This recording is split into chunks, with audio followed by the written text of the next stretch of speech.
You are listening to the Fancy Free podcast where my girlfriends and I tell our most embarrassing, funny stories so that we all feel less alone in our imperfections and forge connection through vulnerability and humor. I'm Joanne Jarrett, and I am your host, and you guys are going to be so thrilled with today's guest. Kat Zechar is back with us, and she was so much fun last time. We laughed our heads off, and you guys loved her, so here she is again. She's slightly hesitant to be trying to live up to last time's episode, but I told her as long as she and I are amused that we're good. Kat is a doctor mom, and she is Dr. Mommin to the best of her abilities. She tries to give effective feedback to 20-somethings and the K through 5 crowd, two very different crowds, and herself on occasion. Kat, thank you so much for coming back on the Fancy Free Show. Well, it was an absolute ball last time, so of course I went out and did more embarrassing things just for y'all. Yay!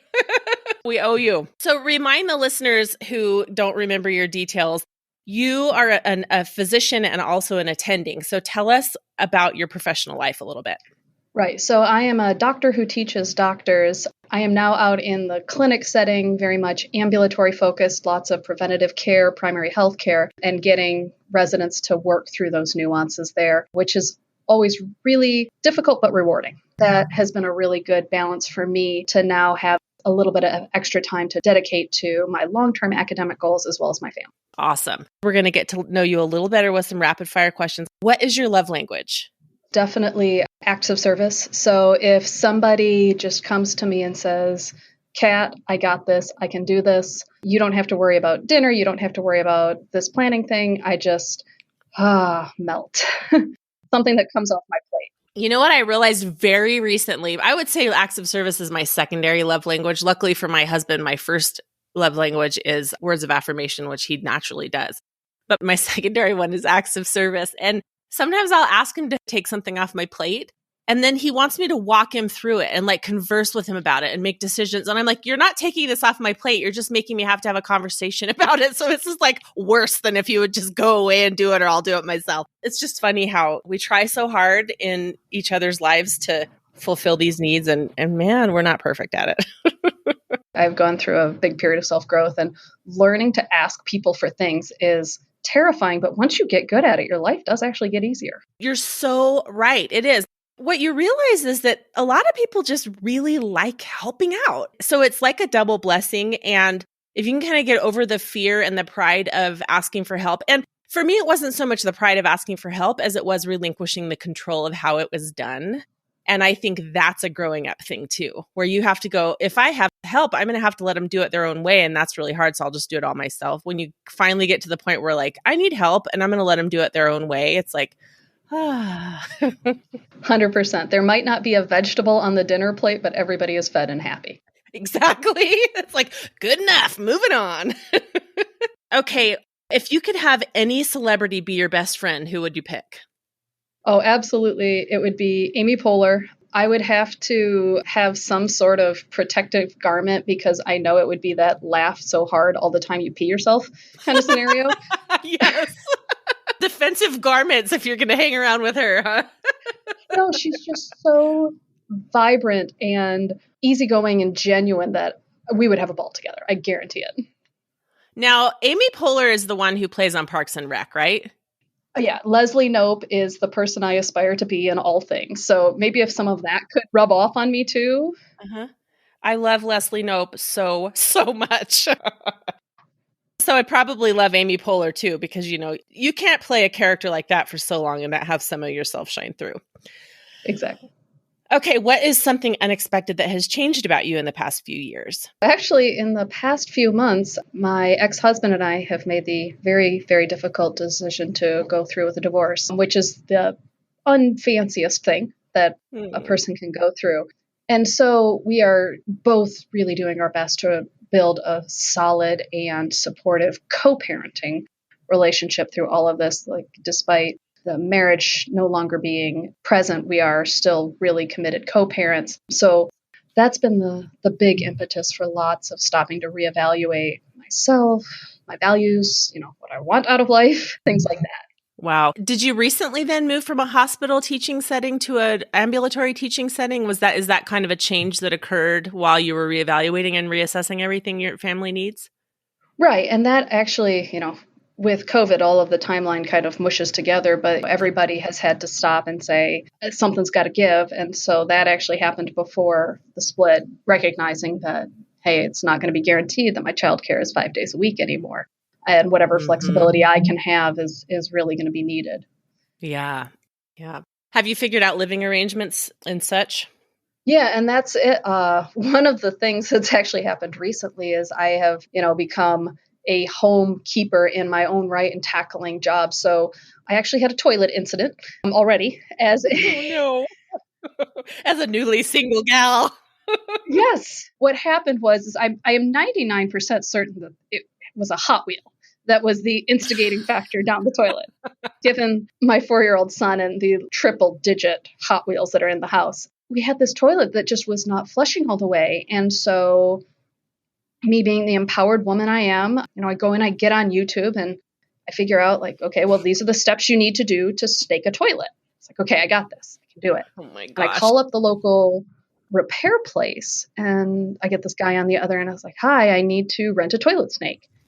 And this guy on the other end just gives me this attitude of like, ooh, little lady, have you tried plunging it? And I make that emoji face, the one with the little slits in the flat mouth. And you're like, are you kidding me right now? Have you tried plunging it? What kind of an idiot do you take me for? Yes, I have plunged it. Yes, I have done the liquid drainer. I think there's a Hot Wheels in it. Can you rent me the toilet snake? Oh, well, you may scratch your toilet. I am aware. Can you rent me the toilet snake? Oh, well, if it's bad enough that you need a toilet snake, you should call a plumber. And I'm just sitting here thinking, in my training, I would put swans, gans, catheters in. So I want to say to this man, like, I can take a needle, put it in your neck, thread it through the right side of your heart, and wedge it into your pulmonary vasculature system. Rent me the stinking toilet snake. Oh, the medical side of me in combination with the female side of me is so happy right now with your explanation. Oh, so funny. Oh my gosh. So, yes, I have the physical and cognitive abilities to thread your little wire thing down the toilet pipe. Promise, all will be fine. Oh my gosh. So, yeah, I went full Karen on them. Did they finally rent you the darn thing? He refused. He absolutely refused. I had to hang up, but yes, Home Depot will do it for $11 without the condescension. And okay. I went full suburban lady on their social media. I was like, here's what's wrong, man. Mm-hmm. Holy cow. And I did get the Hot Wheel out. You did, and it was a Hot Wheel. You were right. And you were completely capable of sneaking your toilet. We had a toilet in our house in Reno that was so persnickety. My husband finally bought, too bad you don't live next door, Kat, because we have one and it's professional grade and we've used it a whole bunch of times. Even as your delicate female self. Totally. Hello. I know how to use YouTube as much as the next girl. If there's one thing doctors know how to do, it's learn, right? Thank you. Mm-hmm. Well, as you remember, the point of this podcast is to share our not so fancy moments, which you've already beautifully done, so that the listeners feel less alone in their imperfection and can see how a bond can be made over sharing these stories. So what constellation of not so fancy stories has occurred to you to share with us today? These are my dog ownership stories. My family has had pets since I was very small, and so we all have these dog and cat stories, but I have these 3 dogs that were part of my life who have made me much less fancy at times. Similar to children, but hairier. Yes, but we love them all the same. Yes, of course. So the first dog was Coda, who's still with us today. And I first should have really understood that Coda was a bit of a troublemaker because we were at a house that had these 6-foot tall brick walls around the backyard. And I had sent the kids off to school and daycare and I was home, cleaning or puttering, whatever. And I see Coda at the back door and there's something in his mouth. And I look, and it is half of a cat. Oh my gosh. How big is Coda? Wait, back up. What kind of dog is Coda? Coda is a mutt. We think there's husky. We think there's Catahoula leopard dog. He is about, I'd say, above knee-high, gangly, 50-ish pounds. 10-4. And so he is so proud of this half an animal that he has brought for me. And so once I stop with the like, ew, ew, ew, Yes. and I pry it out of his mouth with a stick, I'm thinking, okay, well, where's the other half? And I go like Law and Order style investigation of the backyard, and I'm trying to find the scene of the crime here. And there is no bloodstains. There is no signs of a struggle. There's no other remnants of this cat.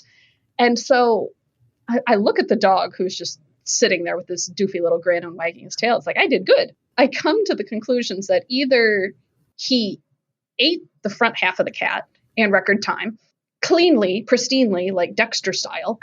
Surgically. Ew. Or some other creature deposited the back half of the cat in our walled-off backyard for him to then bring to us. So the other half of the cat has never been found to this very day. No, God rest you, half a kitty. Yes. Walk me through your disposal of said corpse. Half corpse. Demi-corpse. Half corpse. Thankfully, you know how when you have small children in a backyard, there's always some mangled piece of lawn toy that, you know, like you've been meaning to throw out. Yes. So I think I scooped it up with the plastic, whatever it was that was out in the backyard for ages. Petrified pool noodle or something. Exactly. And scooped that off into the industrial grade bag and into the trash. Yeah. And yes, I did brush the dog's teeth after. You did? Big of you. I did. Whenever my dog has something nasty in her mouth, for a couple days, I'm like, ew, don't get near me with that mouth. But I still don't brush your teeth because I barely was able to brush my kids' teeth. That's just a daunting task for me. Do you have a special doggy toothbrush? Yeah, well, the key is the beef-flavored toothpaste. Oh my gosh. I see. So they happily have their teeth brushed if you put beef-flavored toothpaste on it. Yeah, so probably the wrong condition. He's like, ooh, I got this lovely treat. I should find more half of animals. That was positive feedback. Oops. But what can you do? Right. And so what happened as a result of the positive feedback is, you know, fast forward like 3 years later, we are in our nice little suburban home, which is now an open backyard, you know, no fence, because he is 11, 12 years old at this point. So he is officially old man dog, and he will trot out to the backyard, do his business, and trot back in and lay on the couch. But evidently, there's that little bit of prey drive that is in there because we come out to the backyard and there is a chicken. There is part of a chicken in our backyard. Wait. With feathers on or off? There were still some feathers on it, yes. Okay, so it wasn't like out of somebody's grocery bag. It was like a live this was chicken. Like, okay. Yeah, well, formerly live chicken. It was no longer with us. Recently live, not yet plucked and processed. Okay. And so, I mean, the question is why? Why is there a chicken in our backyard that Coda is again standing proudly over? I did good, guys. Brush your things. So I come to find out that our neighborhood was zoned for families to keep chickens. And I find out through the neighborhood grapevine whose chicken this was. And I go and research where nearby that you can actually buy chickens. And they sell gift cards there. So I had to very shamefully, like, we'd only been in this new house for a month or two at this point. And so this is my introduction to the neighborhood of, hi, sorry about your poultry. Here's a gift card. Because it was fall. So like that was not chicken buying time. You buy chickens in the spring. These are things I've learned. Yeah. Well, you know, and I actually have chickens now, but three years ago, I would have been like, what are you even talking about? I mean, my life is just completely different, but yeah. So I went through the chicken buying process this spring, and the lady was like, okay, you're going straight home, right? Don't let wind get on them. They might just drop dead. And so I was like, I mean, I've taken care of tiny little preemies in the NICU before. And, I was treating these chicks like they were, made of crystal or ice or something. And lo and behold, they all lived, and I was real proud of myself. But I can imagine that if you had shown up with a baby chick, they would have been like, I am not prepared to raise a baby chick at this very moment. So the gift card was a really good idea. I didn't want to compound the problem. I was, this is not the best introduction I wanted to make. But that was really neighborly of you. See, here's the thing. If your chicken gets eaten, that's on you for not putting them somewhere safe. I think that was highly neighborly of you to give that person a chicken gift card. So I guess their prey proofing was not up to Coda's standards. He'd already had some practice with the cat. Yeah, he was never convicted of the crimes. Yeah, he might have just been playing with garbage, right? You never know. Next was Callie. Callie belonged to the woman that was my mother-in-law. And my mother-in-laws that I had were just amazing women. They were kind and sweet and patient. So she was the mother-in-law that I love, wanted to do nice things for. And she would always dog sit for us previously. And so the one time she needed us to dog sit, yes, absolutely, of course. So Callie shows up at our house and has a week with us and the kids and the family. And it's she's kind of a puppy. So it was interesting in the house. Mm-hmm. And it was time for Callie to go back home. And they had been traveling and, they were going to quarantine after COVID times and travel. So I was dropping Callie off before they got back. And so I actually volunteered for the job. It was this kind of cold, kind of wet, rainy night. And I said, that's fine. I will put the dog in the car. I will drink my warm beverage and listen to the Fancy Free podcast while I drive. Perfect. But here's where I found out that Callie does not like to ride in cars. I learned this because she started in my passenger seat, kind of strapped in with the seatbelt just a little bit. And then she starts nervous panting. Uh-oh. And so then she starts scrambling around and she gets into the back seat. I'm like, okay, well, fine. If that's where you want to be, cool, I will keep driving. And I'm just on the surface streets at this point. And somehow in the back seat, she manages to scramble up into one of the kid car seats and then gets a paw on the power windows to go down. Oh, no. Yes. So this is like Marley and Me style. So she gets the window down. She is halfway out of the window by the time I'm realizing what's going on. And I do that thing with one hand on the steering wheel. I'm just barely getting my foot onto the brake and pulling to the side of the road while grabbing at the hind leg that I can still reach as she's hanging out the window while, every drop of adrenaline is being dumped into my vasculature. Yes. So, car comes to a stop, dog comes to a stop. I learn to breathe again on the side of the road. Whew, okay. I pull her back in. I then wrap the leash in a way around the safety belt so she can't do that again. She is in the passenger seat, so I can keep an eye on her. But then I get to the freeway. She is making that I am nervous to the point of pooping thing. Oh, no. And under normal circumstances, this wouldn't have been so bad because I drive the mom Prius with the artificial leather seats that can get cavi wiped down in cases of emergencies. Yep. But the problem is that this was during resident interview season. So, the big match that happens every single year. Yes. We were deep into it. And so I kept bringing applicant files home to review and score and rank. And there was a stack of said files on the passenger seat. Oh, dear. Yeah. So bowels are emptied onto the files. No. Ew. I already have a bad track record with applicant files because the year before this, during our interview season, there was a water main break above my office and the ceiling caved in and wrecked a whole bunch of files that year too. She is a mishap magnet when it comes to these files. But yeah, so the story ends on a dark and stormy night, me trying to scrub out my car in my in-laws' driveway and scrub her down in their bathroom and then leaving a little note that says, Callie had some tummy troubles. Because they're so kind. They are such kind and sweet people that I don't think I ever really told them what all went down in the car. But inside you're like, no good deed goes unpunished. Yes. So frustrating. Oh my gosh.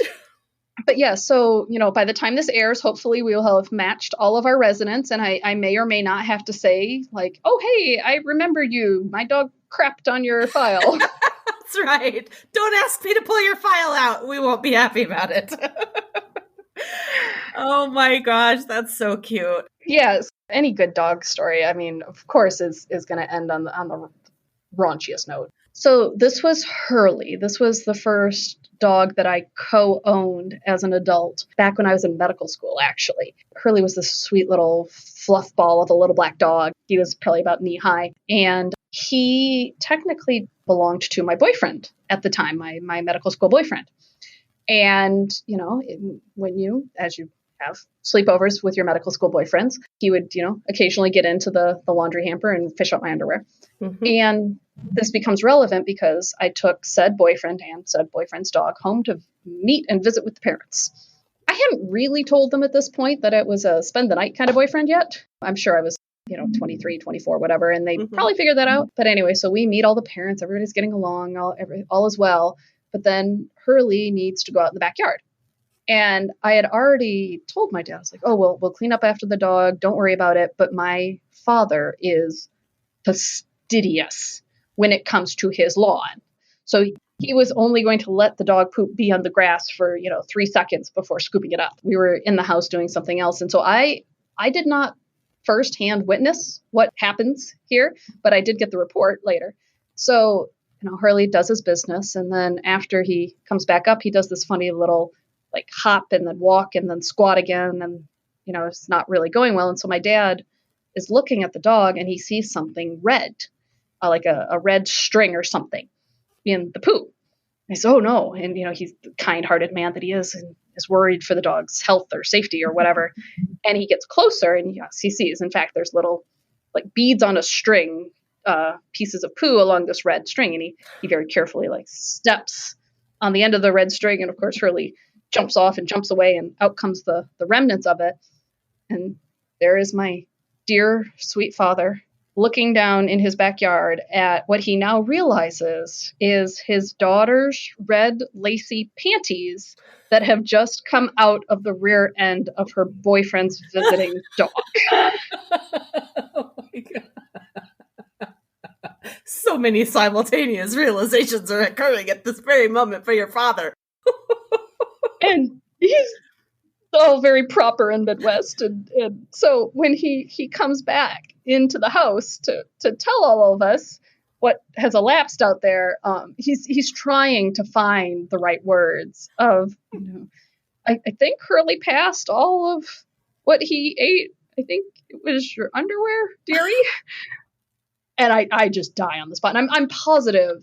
So my boyfriend, who then became my husband, died on the spot as well. I bet. Son, what is your dog doing with my daughter's underwear in his GI tract? Oh my gosh. I mean, yes, I married him. I gave my parents 2 beautiful grandbabies. And so I'm sure most of this is forgiven at this point. But oh gosh, the cumulative embarrassment in that moment.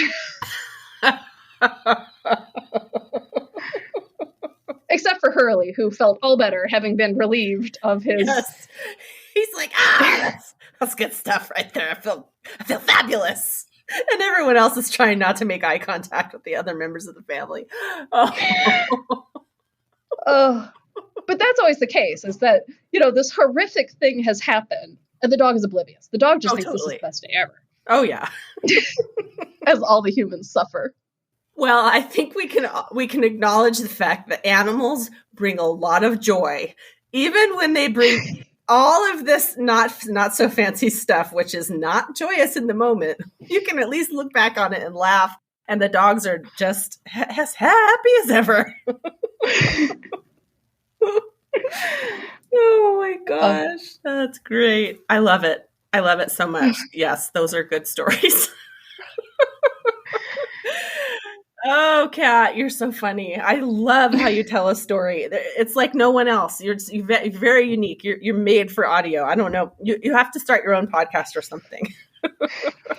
I still laugh about the texts that ended up going to your. So you guys, if you didn't hear Kat's original episode, you have got to go back and listen specifically to how in the world it was that Kat sent a text that said, "Suck it," to her resident. My male chief resident. Yes. At the time. Oh my gosh. And you can ponder how it would happen to have anything to do with a book about succotash, but it did. And a mischievous 4-year-old.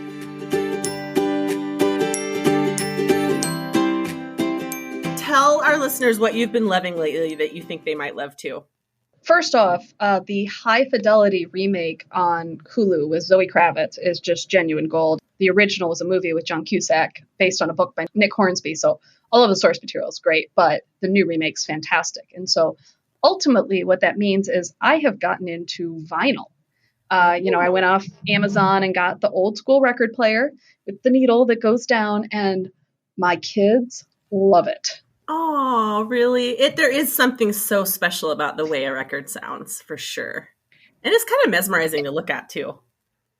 It is. And so we set it up in the living room, and there's, like a big squishy rug in front of it and 2 chairs next to it. So now what my kids and I do, if we're bored on a Saturday, we go down to the secondhand record stores all around the city, and we spend $2, $3 on an old secondhand record. So we found Dr. Seuss Reads The Sneetches. We found Diana Ross, Greatest Hits. It's been so fun just for them to see the record play and, oh, can we put this one on? Oh, can we put this one on? And it's just been this really awesome family bonding time. Either it's listening to stories or dancing. And then the treasure hunt that goes along with searching for them. Oh my gosh, it's so neat. And 0 screens. Just your ears and your mind and your body and whatever else. I think that's actually going to maybe have to go on a gift guide this year. That's a great idea. And the record players, I spent less than $50. It's the little suitcase one that you can pick up and carry wherever you want to go with it. And it works great. So cute. For an investment of $50 to $70, you can set yourself up with a nice retro record corner. That's awesome. How fun. I love it. Okay. Tell the listeners where they can find you online. I am inked_caduceus at Twitter. I am intentionalmeded.com for my website, where I try and keep up to date with my thoughts and observations about what it is to be a medical educator in the post-COVID era. Oh, wow. Yes. Interesting and so challenging. Oh my gosh. You're so much fun. I do not wish you more embarrassing moments, but I do wish you more memories of past embarrassing moments, because as soon as you get another group of stories on Kat, you got to come back. I certainly will. It was always a pleasure.